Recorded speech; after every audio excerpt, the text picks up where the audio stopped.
आपके पास? देखिए, बिहार की स्थिति बहुत ही प्रतिकूल है। कोरोना के कहर से लोग परेशान हैं, बाढ़ की तबाही से लोग परेशान हैं।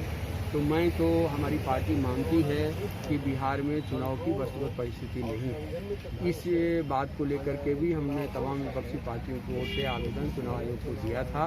बावजूद इसके चुनाव आयोग जनभावना का ख्याल नहीं रखते हुए चुनाव कराने ही जा रही है।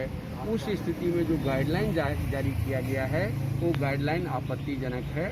उस गाइडलाइन को लेकर के जो हमारे सवाल हैं, उन सवालों को हम लोगों ने चुनाव आयोग के सामने रखा।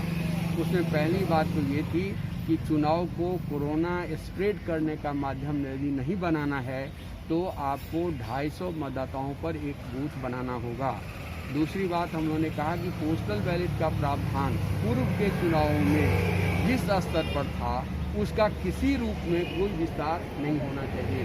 कोरोना के संदिग्धों को, कोरोना के मरीजों को यदि पोस्टल बैलेट की बात होगी तो ये ग्रे एरिया बन जाएगा। इन्फ्लुएंशियल पॉलिटिकल पार्टी का सत्ता में रहने वाले लोग इसको अपने पक्ष में इस्तेमाल कर सकते हैं, इस पर रोक लगाई जाए।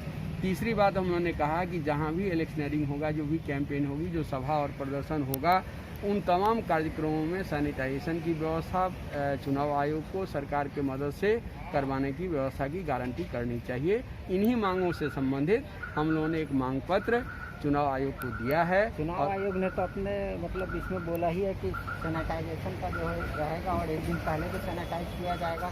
ग्लव्स का इंतजाम और मास्क का इंतजाम हर बूथ पे तो पोलिंग का ना, पोलिंग के लिए वो बात बोल रहे हैं, पोलिंग स्टेशन की बात कर रहे हैं। कैंपेनिंग का जो पीरियड है, कैंपेनिंग के लिए जो सभा होगा, प्रदर्शन होगा, सम्मेलन होगा, उन जगहों पर भी सैनिटाइजेशन का काम चुनाव आयोग को प्रशासन के माध्यम से कराना चाहिए। और दूसरी बात कि बूथों की संख्या यदि नहीं बढ़ेगी, 250 से ज़्यादा लोगों पर यदि बूथ होगा तो सुबह में और शाम में भीड़ बढ़ेगी, देह से देह की दूरी मेंटेन नहीं होगा और इस आधार पर ये चुनाव जो है वो लोकतंत्र की परीक्षा के बजाय, लोकतंत्र के पर्व के बजाय महामारी का पर्व बनेगा। ये नहीं हो, इसलिए हम लोगों ने इस मांग को प्रशासन के सामने, चुनाव आयोग के सामने रखा। परिचय सर? धीरेन्द्र झा, भाकपा माले पॉलिट ब्यूरो के सदस्य। धन्यवाद।